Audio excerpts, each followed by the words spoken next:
Hello everyone, welcome back. As Scully will say, we are back. It's opening night trivia and it's the number one contender match. The road to the title ends today to get to me. So yeah, I'm really excited. I'm really excited because these two guys have won their matches with dominant performances, great performances, both of them.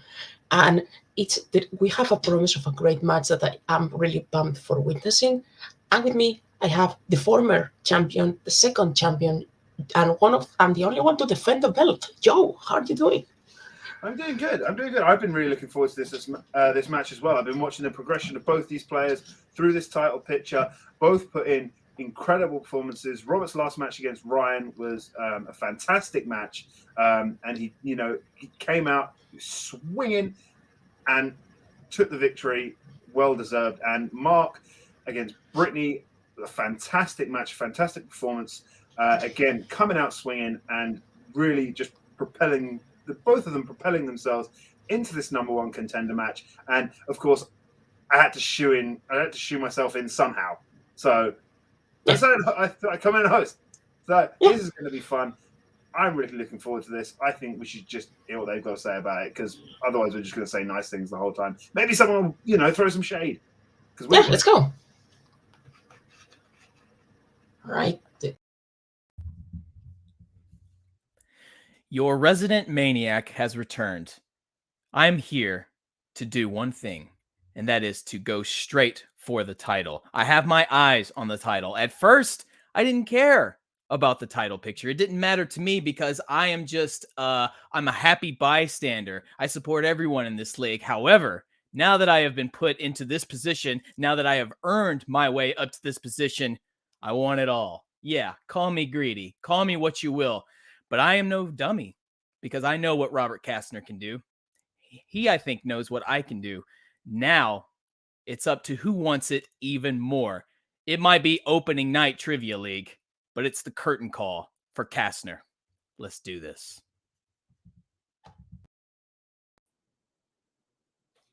What else can you say? That was one of the best promos I've ever heard. All the way straight through. No slip-ups. You got to give Mark credit for that. You got to give Mark credit for how it is that he came back. You'll notice when the records come out, he has one loss. That loss is to me.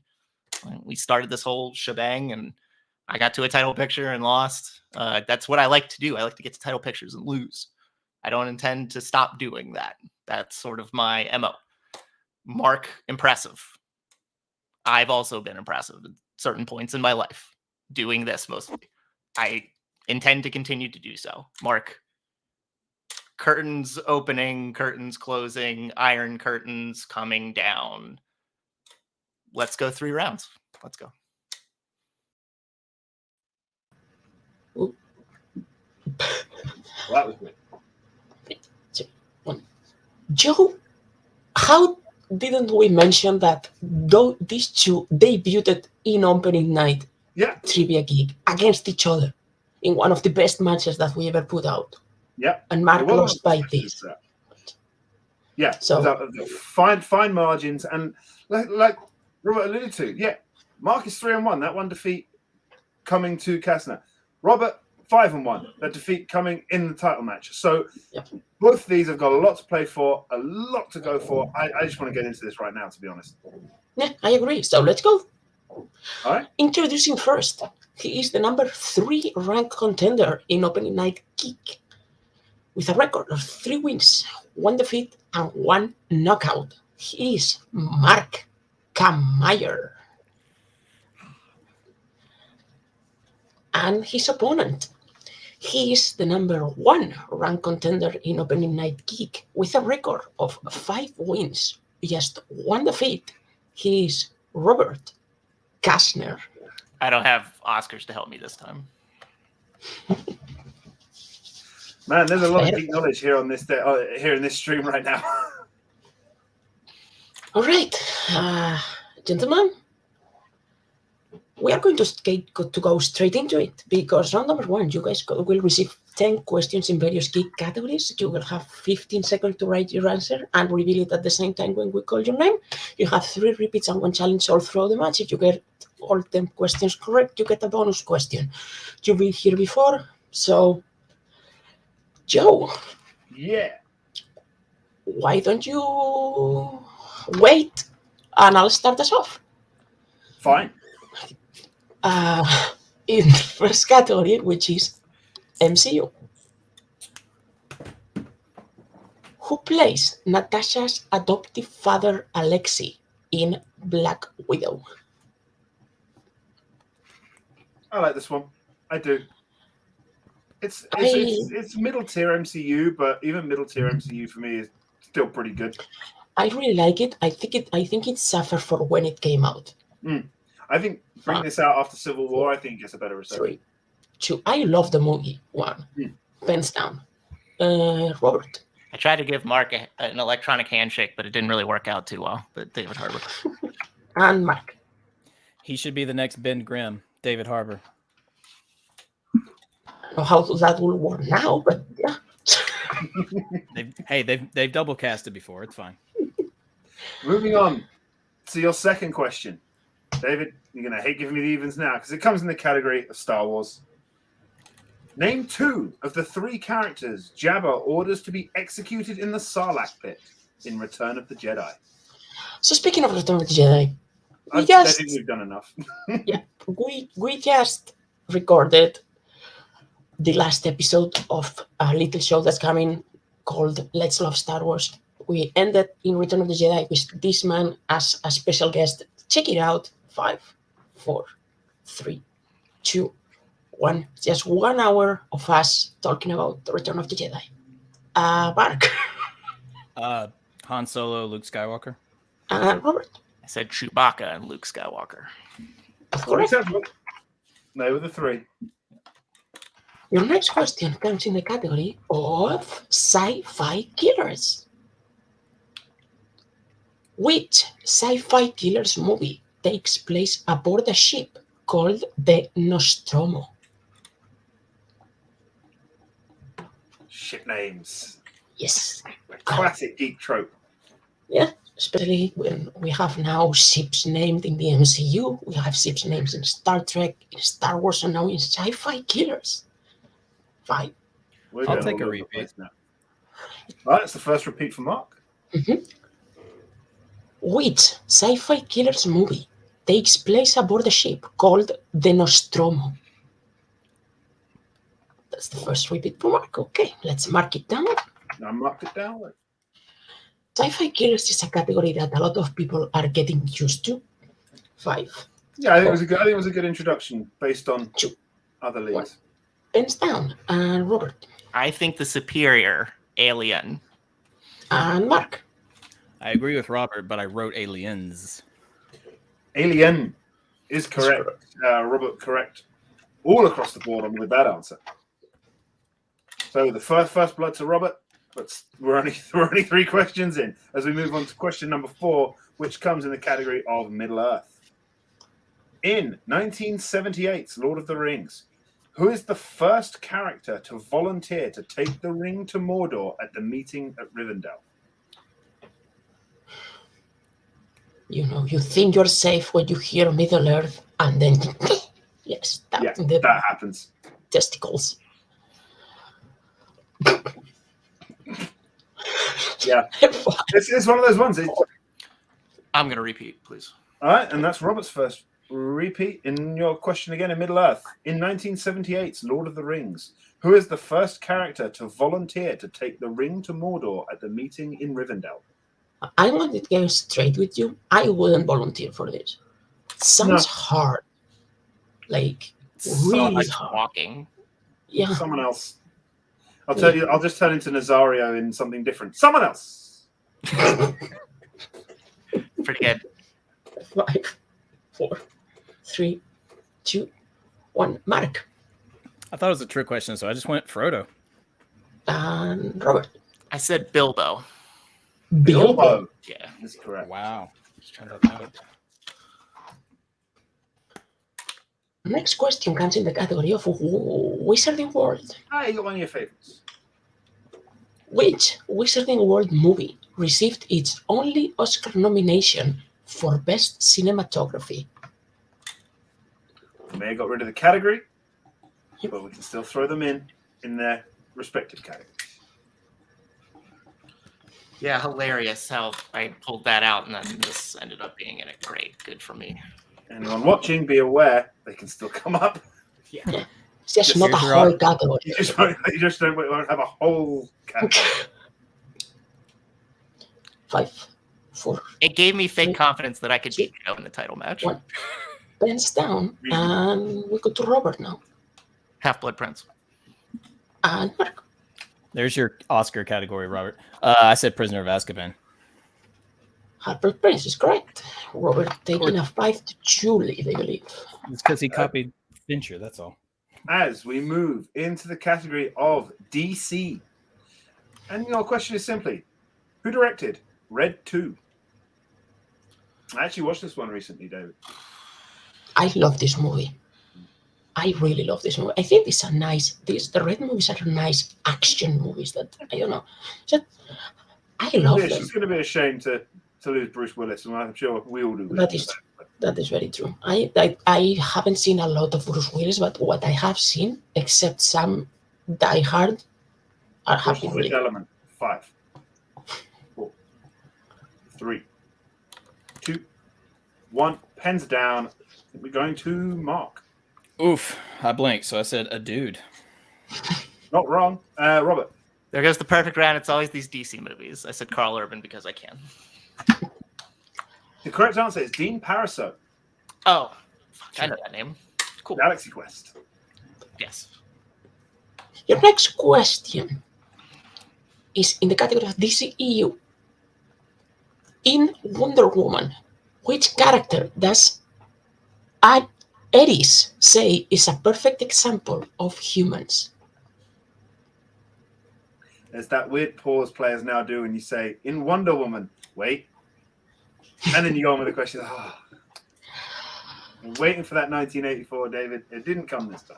No, I made a pause in other part of the question because it was something weirdly written. 5, 4, 3, 2, 1. Predictive text for you. It's down. Robert I said General Ludendorff. and Mark. I think he says it about Dr. Poison. Dr. Poison is correct. Mark cutting into Robert's lead there. 5-3 as we move into your next question in the category of quotes. Which DC villain says the quote, "They wouldn't put me on a pedestal, so I'm laying them on a slab"? Thank you so much for this question. So you get that with quotes questions. You get players who take the You're time, welcome. and some who go straight to the board.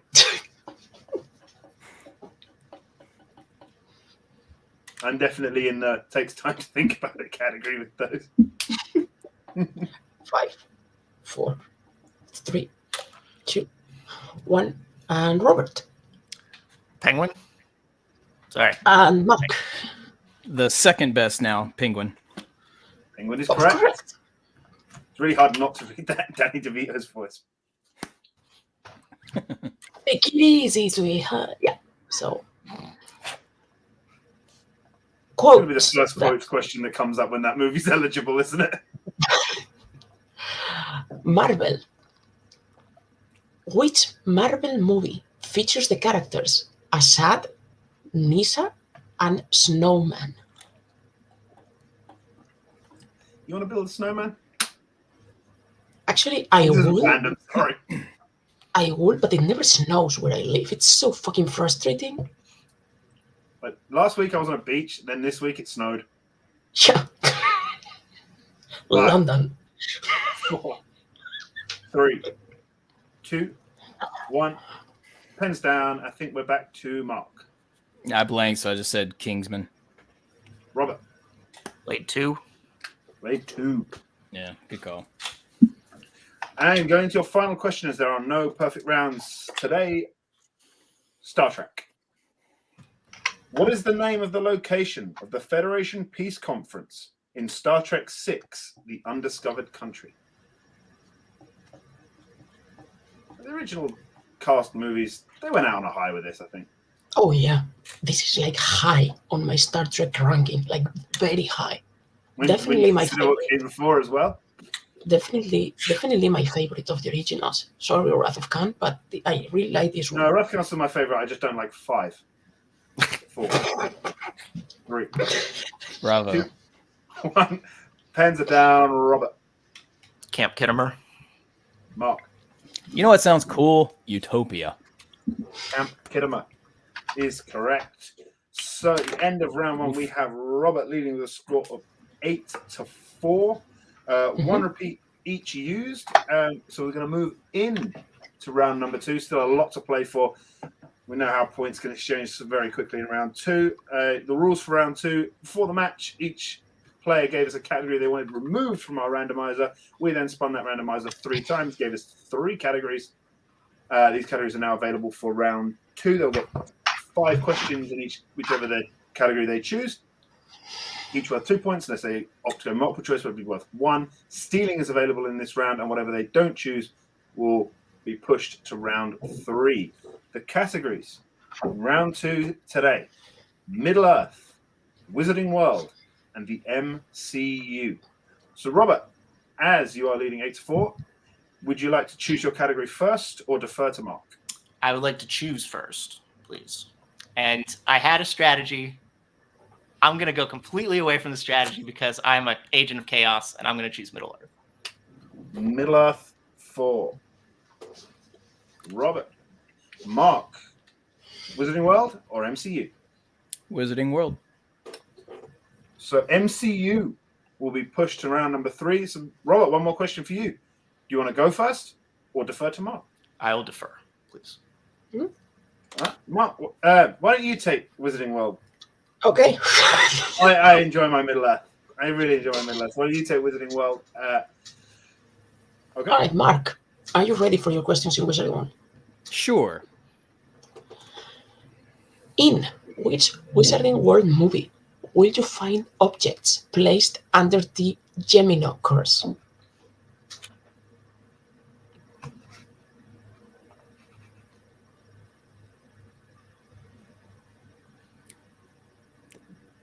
The what curse? You better give me multiple just to be sure. Right? Is it A, Goblet of Fire, B, Half-Blood Prince, C, Deathly Hallows Part 2, or D, Crimes of Grindelwald?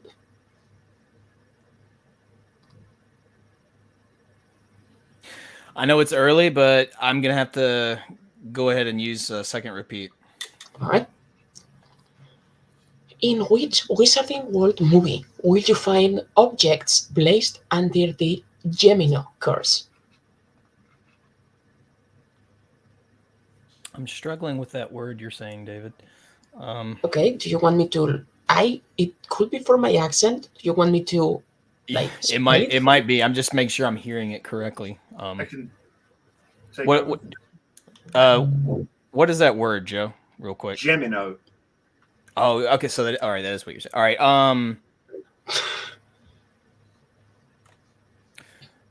Curse Crimes of Grindelwald. That's incorrect. Robert, for a 1-point steal, your options are A, Goblet of Fire, B, Half-Blood Prince, C, Deathly Hallows Part 2, or D, Crimes of Grindelwald. It's the curse that makes the cups multiply in Bellatrix Lestrange's vault. This is Deathly Hallows Part 2. That's correct for 1-point steal. Okay. Forgot the name of that curse. All right. Your second question. What is the password to Dumbledore's office in Chamber of Secrets? Sherbet lemon. That is correct for 2 points. All right. In Half-Blood Prince, Luna Lovegood says she wears shoes to bed. For what reason?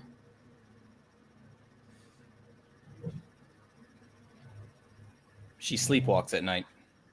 That's correct for 2 points. Take the lead with this one. In Crimes of Grindelwald, When speaking with Jacob, Nicholas Flamel says he doesn't keep what in his house? Pictures or photographs? That's incorrect. We go to Robert for a 2-point steal. He doesn't keep food in the house. That is correct for a 2-point steal.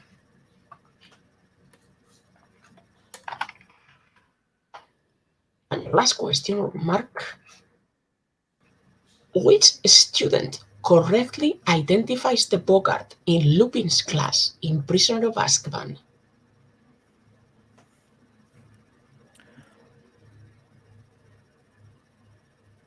Seamus Finnegan.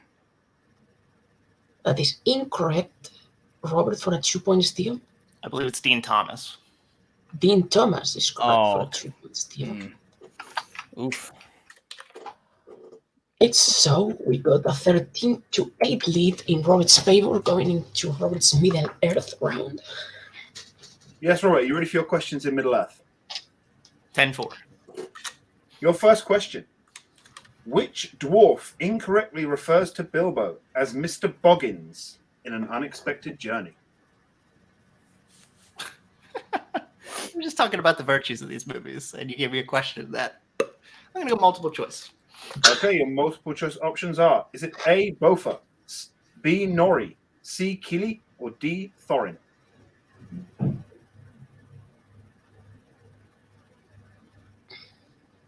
Can I get a repeat of the options one more time, please? Yep, your options are A, Bofa, B, Nori, C, Kili, or D, Thorin.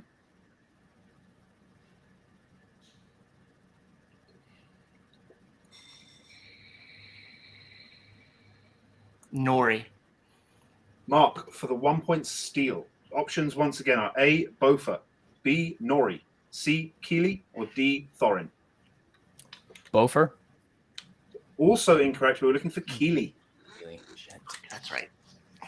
Your second question, Middle Earth. According to the opening narration of the Fellowship of the Ring, how long was Gollum in possession of the One Ring? 500 years. 2 points. Third question. Who saves Bilbo from Bold's army when they first arrive at Ravenhill in Battle of the Five Armies?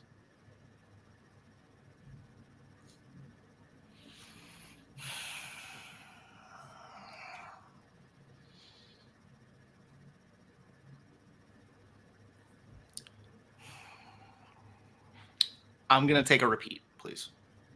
All right, Robert's second repeat. Who saves Bilbo from Bolg's army when they first arrive at Ravenhill in Battle of the Five Armies?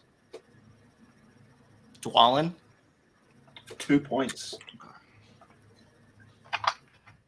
Your fourth question in Middle-earth. In the desolation of Smaug, Bard threatens that the people of Lake Town will riot if Alfred does what? Dumps the fish into the river. 2 points. Okay, so we are at the situation.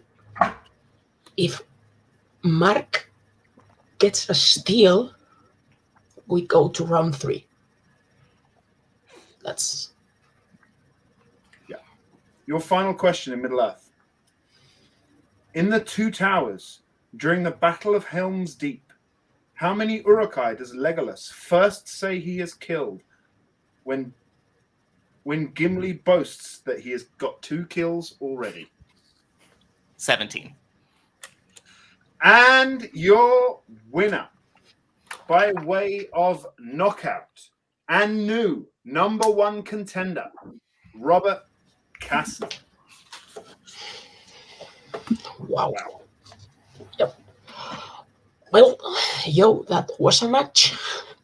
Great performance by Robert. We are going to talk to Mark, the unfortunate second place finisher. Mark, man, that didn't work for you today. Like, no, but struggling round 1 and Wizarding World, yes.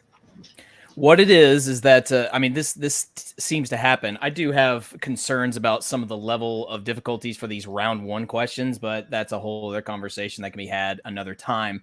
But the fact remains is, yes, this is a very bad round one for me, and that's what sunk me. It's not uncommon. It's happened to me many times before. Usually, I'm able to pick up the pieces after that normally.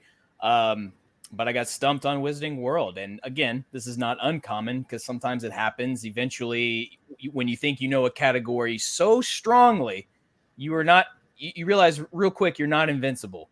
It happens. Like the best of us fall at all times. And this was Robert's day. So I guess he's just my white whale from now on. So kudos. Well, Mark, this drops you to 3-2, which is a great record, a record a lot better than a lot of people have. So you are going to be higher ranked in the following singles tournament. That's going to happen eventually. But I don't think we'll see you again until that, unless we have to place you in like a seeding match or whatever. But we are going to definitely see you back as a high seed in the tournament because you earned it. Your run has been incredible so far. So, yeah, congratulations. Today didn't go your way, but you have proven that you are an incredible Geek player and that your knowledge is astonishing. So, hey, I try and I enjoy playing. So that's what we're all here to do, right? So I appreciate it, and I look forward to the tournament to come. Always good seeing you, Mark. Thank you. And now we are going to talk with the next challenger and my first challenger for the Geek title, which is Robert the Ghost Castner. Robert, man, that was a dominant performance. How are you feeling? Yeah, that was. It's one of those things where when you train a lot, and by train, watch movies back to back to back, like I was doing, because I literally watched like Two Towers, Return of the King, and Prisoner of Azkaban all last night in a row. You want like I've been doing this strategy now where I'm very confident in the stuff that I just watched, that my short-term memory is going to kick in and it's going to be okay. So that's why I chose Middle Earth, because I watched all the movies, even the 78 movie, which I hadn't gotten to at that point, which helped me. I was very excited to get the Bilbo question. You said it, and I was like, who the hell's the person who said? Because I was like, Boromir wants to take it, but he doesn't want to take it to Mordor. Who's the other person? I was like, oh yeah, Bilbo's the one who's like, well, I guess I'll do it. I guess I'll take it. And they're like, no, you're not going to do that. Your time has ended. This is just, I mean, the questions I missed, the Dr. Poison one, I was between Ludendorff and Poison, and for some reason I just chose wrong. I wouldn't have got the Dean Paraso question. I've obviously seen Red 2, and I remember the director. That name is familiar. I just would never pull it. And then the Healy question, it just boggled my mind, I guess, at that point. But I'm just very excited. I was looking at the scores we were going through when I got those steals, and I was like, this is what I need to do to try to get the KO, because I didn't want to go. Mark sort of, and maybe this is just bad judgment and planning on my part, I thought he was going to take MCU. And I thought we were going to have Wizarding World in the third round. So when that happened and MCU was left to the third, I was like, I probably need to end this now or be so far ahead that the MCU questions can't get me. So I was just very fortunate today. Mark is awesome. I like playing him a lot. He's a very fun dude. I love how he cuts promos. He's great. He's great with Jay. I'm just very happy to get this win. And this takes your record now to 6-1. It's a formidable record. You know, you're in 3 rounds. In this game, in 3 rounds, you are unbeaten. Yes, that is true. But I also haven't played either of you two in 3 rounds, so maybe that says something. I also haven't played Brittany in 3 rounds. Maybe that also says something too. Yeah, well, Robert, we have never played each other in 5 rounds. No. So that's going to be interesting. Do it, buddy. It's gonna be great. So I really want to defend my title. I'm going to let you, and I'm not going to use the excuse that I have been using in our last matches of I have been focusing on fandom, but I'm now focused. I can tell you now that I'm focusing on Geek. Yeah. So as am I. Has been sort of intimated by what it is I've been doing here. Yeah. The good thing about focusing on Geek is that it does still form quite a lot of fandom, so it doesn't hurt. It never hurts. No, not at all. So yeah, I am looking forward. I am looking forward to facing you at 100%. So yeah, it's going to be Who fun. knows? Who knows? Maybe one day soon I'll be playing one of you two again. Oh yeah. Yes. But once again, Robert, congratulations. A formidable win, a formidable record, formidable player. Thank you guys. Appreciate it. Well, Joe, We did it. yeah, and this So was the first title picture of the year is nearly over. Yeah, it's only one match left. Yep. So looking forward to this. This was a great win for Robert. His second take, or his second swing at the title. Let's see how it goes. Second time as the challenger, and once again, Dummies versus Woogie continues on. So it's the saga that never seems to end. This was a great match. Thank you everyone who watched, who came here. David, you want to sign us off? Yep. So guys, thank you so much for watching. Subscribe, comment, do all the things that makes the algorithm happy, because we usually don't ask for that, and we probably just should start doing it, because we need those things. But yeah, this was a great match. Watch your face. No, watch your face. No, wash your face. Wash your hands. Punch Nazis. I think that's what they do. And as always, adios. Stay classy.